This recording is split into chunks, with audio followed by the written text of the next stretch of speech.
하나님의 말씀입니다.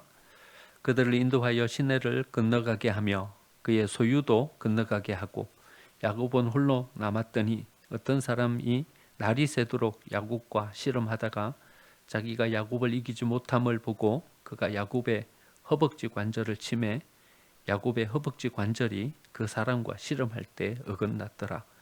그가 이르되 날이 새려하니 나로 가게 하라.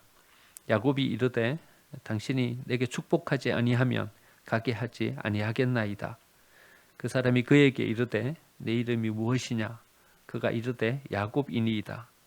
그가 이르되 내 이름을 다시는 야곱이라 부를 것이 아니요 이스라엘이라 부를 것이니 이는 내가 하나님과 및 사람들과 겨루어 이겼음이니라. 아멘. 함께 옆에 계신 분들과 인사 나누겠습니다. 집사님은 은혜의 사람이십니다. 하나님께서 우리를 통해서 은혜 주시는 줄 믿습니다. 베이징 동계올림픽이 시작됐습니다. 여러분 또 이제 올림픽 보면서 또 우리가 얼마나 금메달 많이 따는가, 선수들이 얼마만큼 또 자기 기량 발휘하면서 경기하는가 관심 가지고 보게 될 겁니다. 개막식 하면서부터 벌써 논란거리가 됐어요. 소수민족들 이렇게 표현하는데 한복을 입은 사람이 거기 등장했어요.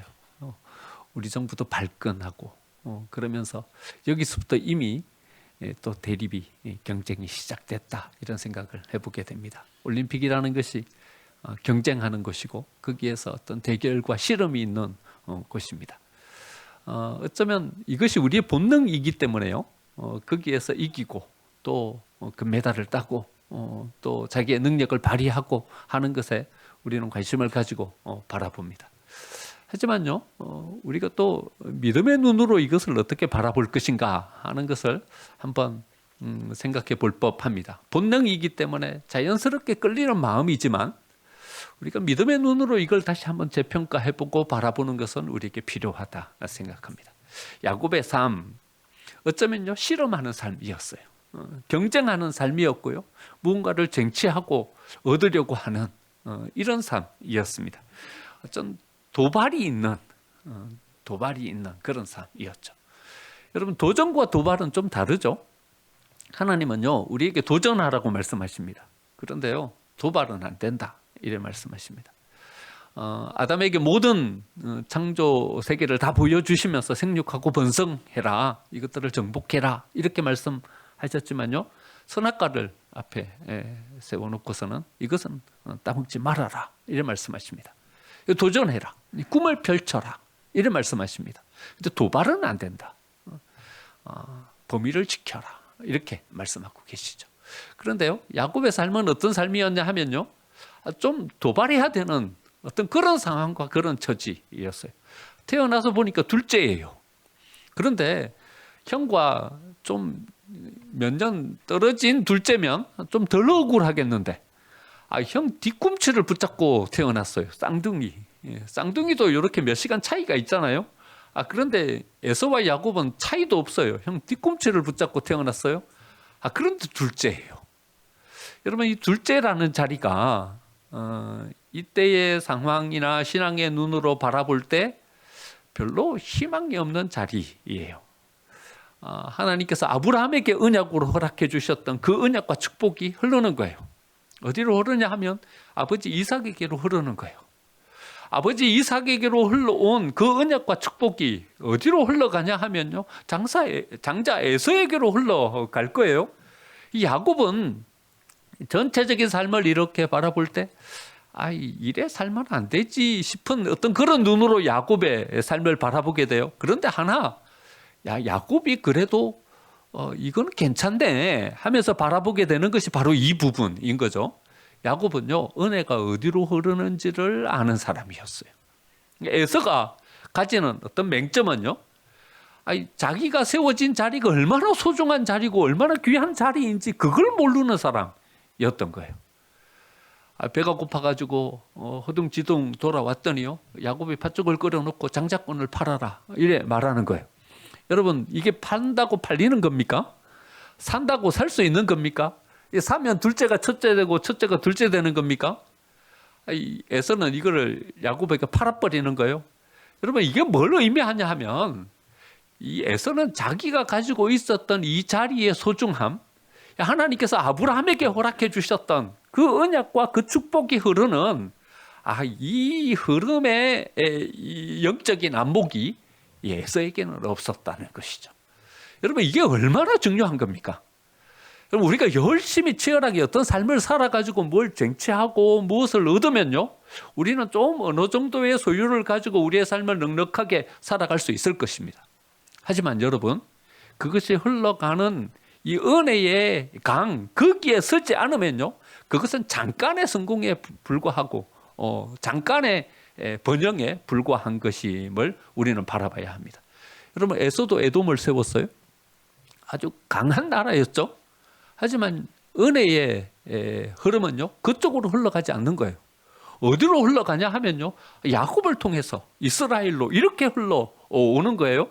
여러분 우리가 이 안목을 가지는 것이 되게 중요합니다.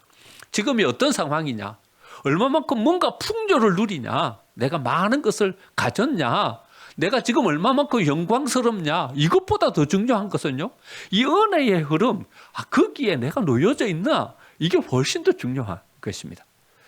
여러분 행여라도 우리가 혹시 에서 같지 않습니까?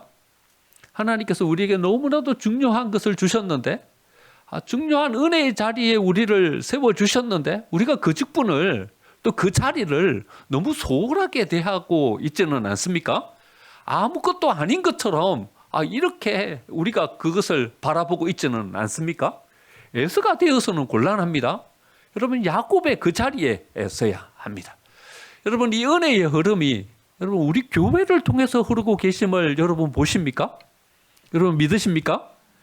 여러분 저는요 이 부분에 있어서는 약간 교만하게 여러분들이 보이실지 모르겠습니다. 이 부분에 있어서는요 제가 좀 자신 있게 여러분들에게 말씀드릴 수 있습니다. 교회를 맨 처음에 개척할 때요, 우리가 에스겔 47장을 붙잡고 교회를 개척했지만요, 하나님이 제게 주신 또 다른 말씀이 있어요. 그것은요 우리 교회를 향하여서 하시는 하나님의 말씀이에요. 너희들이 아브라함의 씨다. 아브라함에게 허락해 주셨던 그 은혜의 흐름, 그 은혜의 흐름이 너희를 통해서 흐른다. 이 약속의 말씀을 제가 받았어요. 그래서요 제가 우리 교회에 대한 이 부분에 대해서는 제가 약간 교만한 거예요. 왜냐하면요 제가 이 확신이 있기 때문에 그래요. 하나님께서 어디로 은혜의 흐름을 허락해 주고 계시는가, 우리 교회를 통해서 하나님께서 이 은혜의 흐름을 이어가고 계신다. 이 믿음과 이 확신이 저한테 있기 때문에 그래요. 그래서요 여러분 제가 좀 무리하게 여러분들에게 요청할 때도 있어요. 여러분들의 자녀들을 여기다 데려다 놓으십시오. 이렇게 제가 좀 무리하게 막 이야기를 해요. 그래갖고 혹시 상처받으신 분들이 계신지도 모르겠어요. 이것은요 제가 가지고 있는 어떤 믿음의 확신이에요. 하나님께서 제게 허락해주고 계시는 어떤 은혜의 흐름, 거기에 대한 믿음이 제게 있기 때문에 그래요. 여러분 여기로 흘러요. 여기로 흘러요. 여러분 민영이 보세요. 예배 시간에 이 민영이 이야기해서 좀 그렇지만은 여러분 청년들 다 떠나갈 때요 끝까지 자리를 지켰던 사람이 누구냐 하면요 허민영이에요. 여러분 반주하면서 끝까지 홀로 남아서 청년부의 자리를 지켰어요. 하나님께서 그에게 복을 주시잖아요. 은혜가 그쪽으로 이렇게 흘러가고 있잖아요.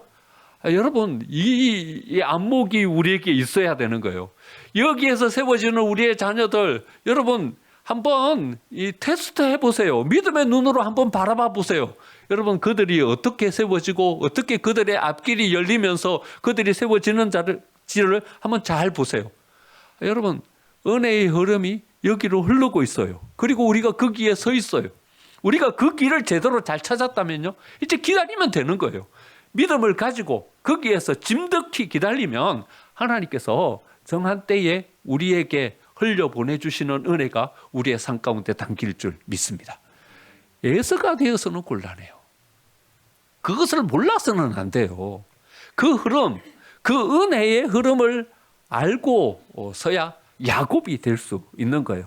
하나님의 은혜를 그의 삶 가운데, 그의 후손들 가운데 어떤 하나의 가문으로 형성하여서 이렇게 세워갈 수 있게 되는 것입니다. 하지만 야곱은요 인간적인 삶으로 바라볼 때는 별로 추천할 만한 삶이 되지 못합니다. 왜냐하면요, 그는 씨름하는 사람이었어요. 형 에서의 자리를 도발하여서 나아가서 그 자리를 뺏으려고 했던 거죠. 순리를 쫓아서 살아가기보다는요, 어떤 그 순리를 깨는 사람이었어요. 여러분, 그 야곱이 잘못된 선택을 해가지고 나아가면서 그의 가정이 얼마나 어려워지게 됩니까? 그러면 에서는요, 자기가 아버지의 축복을 받지 못했다는 이 상처받은 마음 때문에요, 좀 삐뚤어진 삶을 살아가게 됩니다. 야곱의 삶은 어떠합니까? 그 길로 도망치던 나와가지고요, 여러분, 그렇게 사랑하고 그렇게 마음을 주었던 어머니를요, 죽을 때까지 한 번도 보지 못하고 결국 그것이 어머니하고의 생이별이었습니다. 10대에 헤어져서 여러분 얼마나 불행한 삶을 살아가게 됩니까? 도발하는 삶, 맞서는 삶, 여러분 별로 썩 추천할 만한 그런 삶이 못 되는 것입니다. 여러분 외삼촌 라반의 집에 가서는 어떠합니까? 외삼촌 라반의 집에 가서도 마찬가지로 도발하는 이런 삶을 살아가게 됩니다. 하나씩 두씩 외삼촌 라반에 있는 것을요, 자기 것으로 빼앗아 오기 시작합니다. 여러분 외삼촌 라반의 두 딸이 야곱의 아내가 되잖아요. 여러분 이렇게 야곱 쪽으로 자꾸 이렇게 오는 거예요. 외삼촌 라반의 딸이었는데 야곱의 아내가 돼요. 외삼촌 라반에게 있었던 재산이요, 양과 소가요, 야곱에게로 이렇게 이동하게 되는 것을 보게 돼요. 여러분 빈손으로 갔잖아요. 빈손으로 갔는데 지금 오늘 돌아올 때 보니까는요, 얼마나 많은 것들을 가지고 왔는지 14절부터 나와요. 암염소가 200이요, 순염소가 20이요, 암양이 200이요, 순양이 20이요, 전나는 낙타 30과 그 새끼요, 암소가 40이요. 쭉 나열되어 있는 것을 보면요, 여러분 이게 뭐예요? 이 야곱이 가지고 있는 전체 재산을 말하는 게 아니에요. 에서에게 보낸 선물 목록이에요. 야곱은 도대체 얼마만큼 많은 재산을 가졌다는 얘기예요. 어디서 온 거예요, 이게요? 외삼촌 라반에게서 온 거예요. 그것을요, 자기 것으로 가지는 거예요. 외삼촌 라반도 이것을 알았어요. 자기 재산이 점차 줄어들고 야곱 쪽으로 재산이 옮겨가는 거예요. 그래가지고 나중에는 어떻게까지 했냐 하면요, 네 것은 아롱진 것, 점 있는 것만 네 것이 된다. 자꾸 재산이 이쪽으로 흘러가니까 말이죠. 그것을 좀 차단시키기 위해서 점 있는 것, 아롱진 것만 네 거다 이랬더니 야곱이 또 여기서 도발을 하죠. 여러분 창세기 읽어보신 분들은 다 알 거예요. 교묘한 수를 써가지고요, 건강하고 실한 것은 다 자기 것이 되게 하고, 점 있고 아롱진 것이 되게 하고, 비실비실하고 병든 것은 다 외삼촌 라반의 것이 되게 하고. 여러분 도발하는 삶은요, 자기가 어떤 풍요를 가지고 많은 소유를 가지게 될는지는 모르겠지만은 다른 사람에게 피해를 주는 거예요. 다른 사람에게 어떤 손실을 주는 거예요. 여러분 그냥 내가 가지면 되는 것입니까? 내가 더 풍요롭고 내가 더 부유하게 되면 그것으로 끝입니까? 여러분 우리가 신앙의 눈을 가지고 이 세상을 바라보고 신앙인으로 살아간다는 것은요, 이런 삶을 살아서는 곤란합니다. 야곱의 삶이요, 그렇게 썩 평탄한 삶이 되지를 못합니다. 이걸 고스란히 누가 배웁니까? 그의 자녀들이 배우게 됩니다. 디나가 이 가나안으로 돌아와서는 아주 그냥 어려운 상황 가운데 빠지게 됩니다. 그러자 시몬과 레위가요, 가가지고 남자들을 다 죽여버립니다. 여러분 시몬과 레위가 누구를 고스란히 배우게 됩니까? 이 야곱이 가졌던 이런 어떤 성정을 고스란히 배우게 됩니다. 나중에는요, 자기가 사랑하는 요셉을 잃게 돼요. 여러분 그의 형들이 요셉을 가만히 안 놔두는 거예요. 그래 종으로 팔아버려요.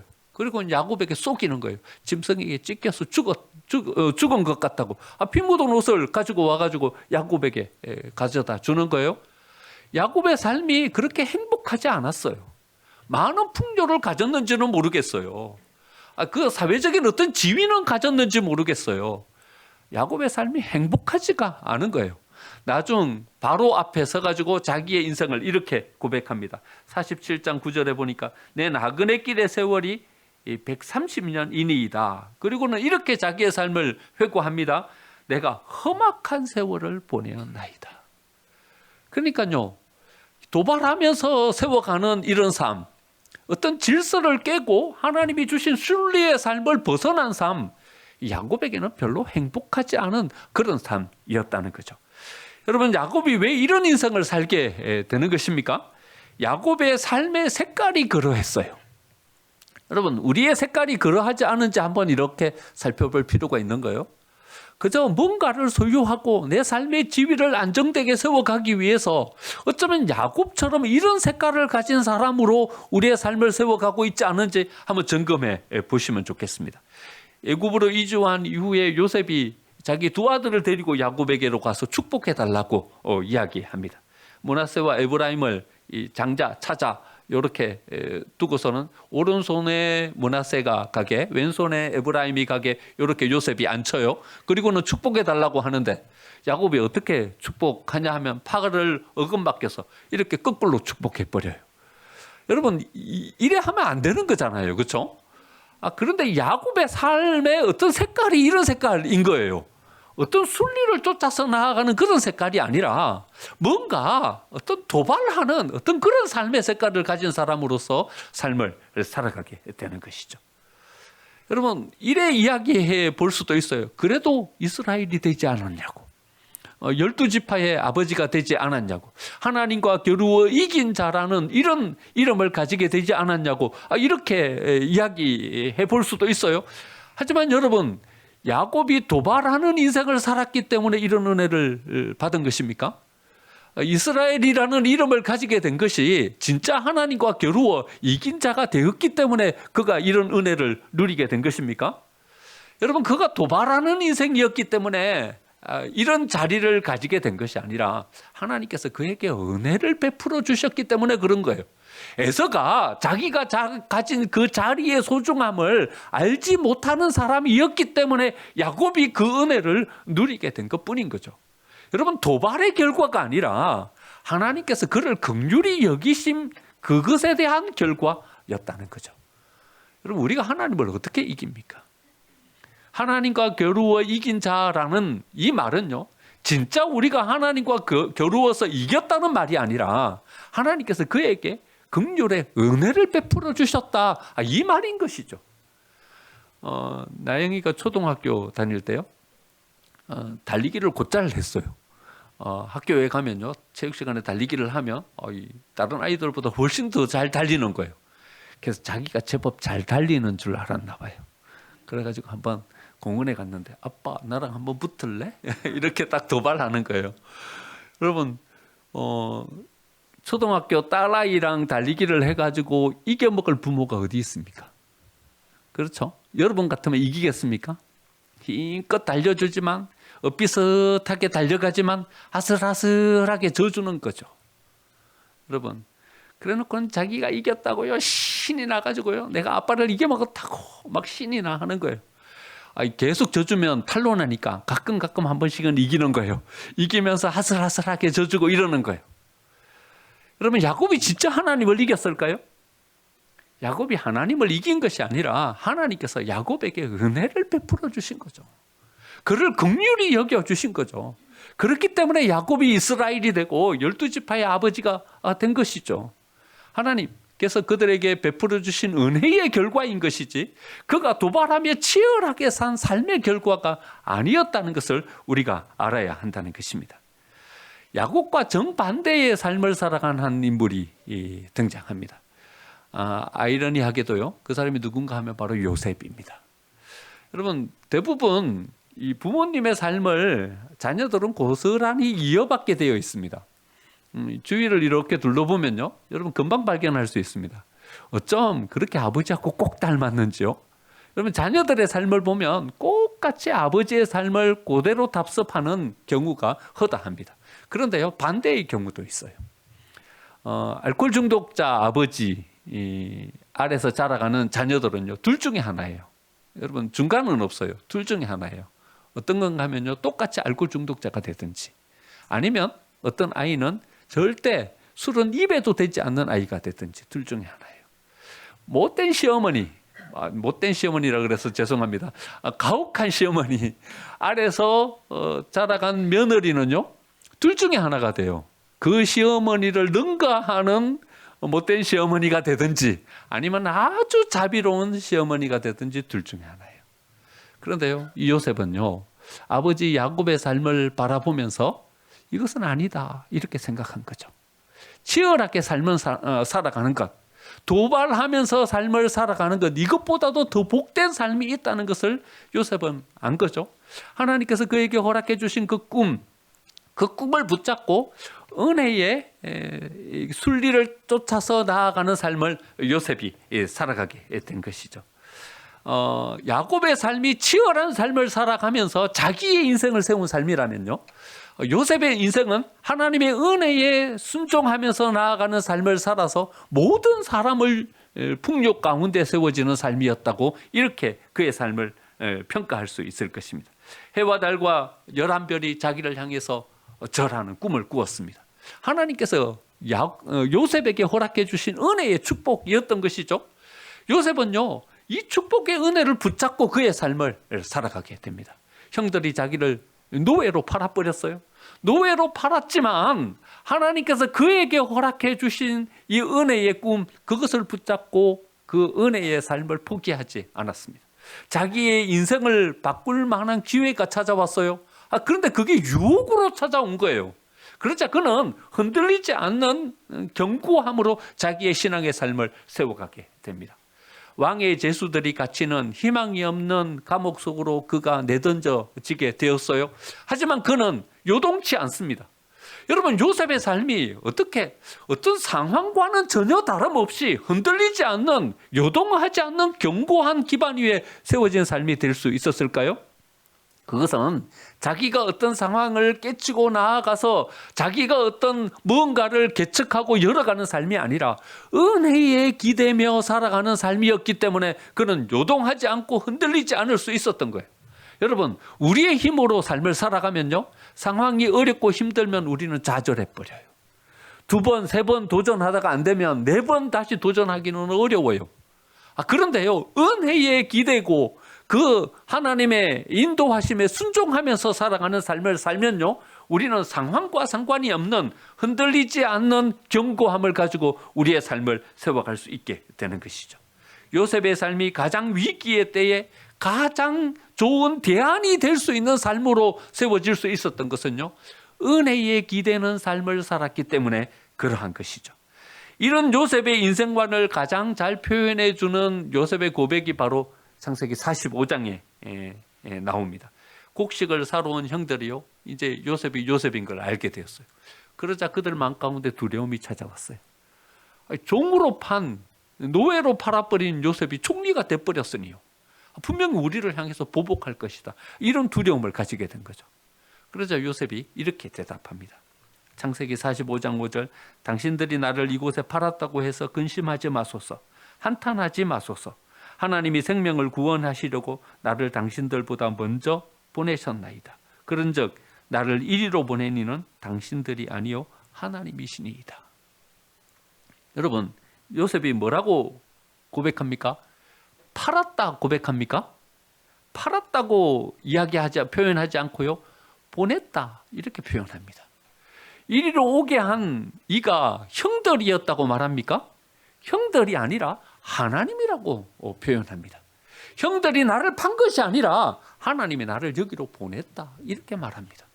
여러분, 이게 바로 요셉의 인생관인 거죠. 순리를 쫓았어요. 은혜에 기대해서 살아가는 삶인 것입니다. 나중 야곱이 죽은 후에요, 이제는 형들이 더 큰 두려움에 빠져요. 이제 아버지가 돌아가셨으니 큰일 났다. 이제는 요셉이 칼을 빼들고 우리를 향해서 보복할 것이다. 그런데요, 이때 요셉은 다시 또 이렇게 이야기합니다. 창세기 50장 19절에 보니까요, 내가 하나님을 대신하리이까? 이렇게 대답해요. 내가 하나님을 대신하리이까? 그러니까 이 요셉은요, 철저하게 하나님의 은혜의 순리, 그것을 쫓아서 나아가는 삶이었던 것이죠.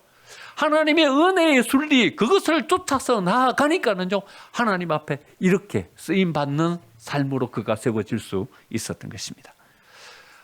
우리의 삶 가운데 한번 적용해 보겠습니다. 여러분, 우리의 삶이 어려우십니까? 여러분, 어떤 어려움 가운데 직면해 계십니까? 고난이 닥쳐 왔습니까?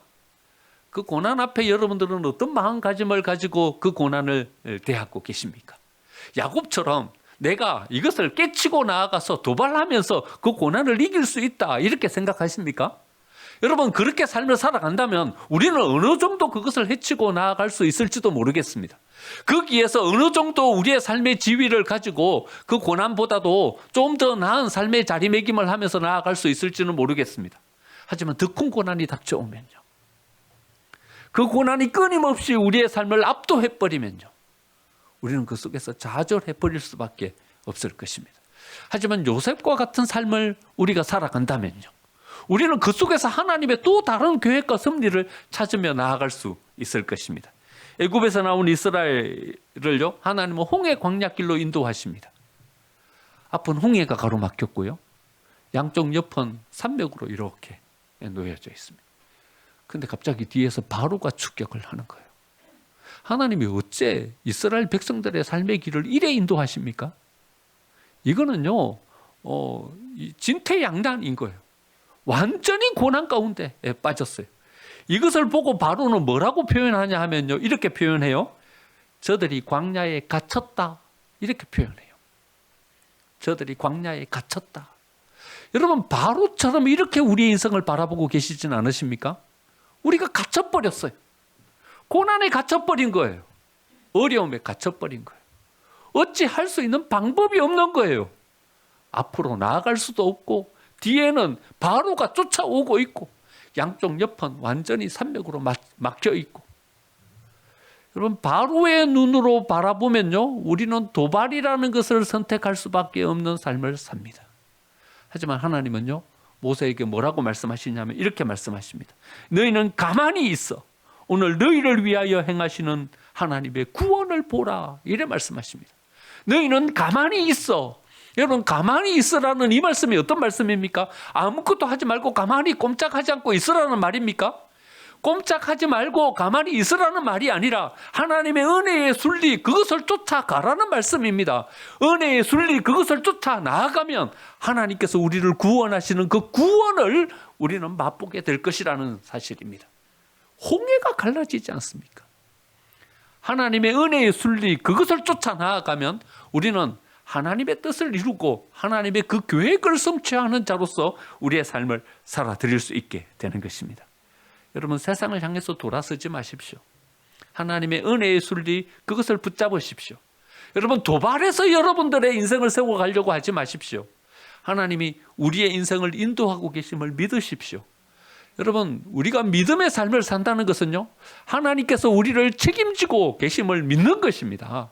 하나님의 우리의 인도자 되심을 우리는 신뢰하면서 나아가는 것입니다.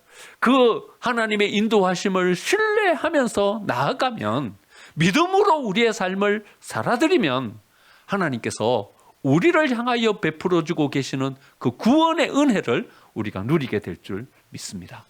오늘 샘모임 가서 한번 나눠보시죠. 여러분들 속에는요, 아니 우리 속에는요, 이 두 사람이 함께 공존합니다. 야곱과 같은 도발의 마음과 또 하나님을 신뢰하는 요셉과 같은 마음이 같이 공존합니다. 여러분들의 인생을 되돌아보면 아마 이 두 가지 사실이 다 있을 것입니다. 야곱처럼 살아서 내가 무엇을 얻었지만 다른 사람을 더 어렵게 만든 이런 인생의 삶이 여러분들의 과거의 삶에 놓여져 있지 않습니까? 한번 나눠보시죠. 여러분, 요셉과 같은 삶을 살아서 하나님께서 내게 허락해 주신 은혜 가운데 하나님의 뜻을 이루고 모든 사람을 유익하게 만든 삶이 여러분들의 삶 가운데 있을 것입니다. 여러분, 우리가 과거의 삶을 한번 되돌아보면서 앞으로 우리에게 놓여진 이 삶을 어떤 길을 선택하며 나아갈 것인지를 한번 오늘 정하고, 요셉처럼 하나님께서 우리에게 허락해 주신 은혜의 순리를 쫓아 나아가서 모든 사람들을 유익하게 만들고 그들에게 생명을 주는 우리 생명샘 교회가 되고 여러분들의 삶이 되시기를 간절히 축원드립니다. 아멘.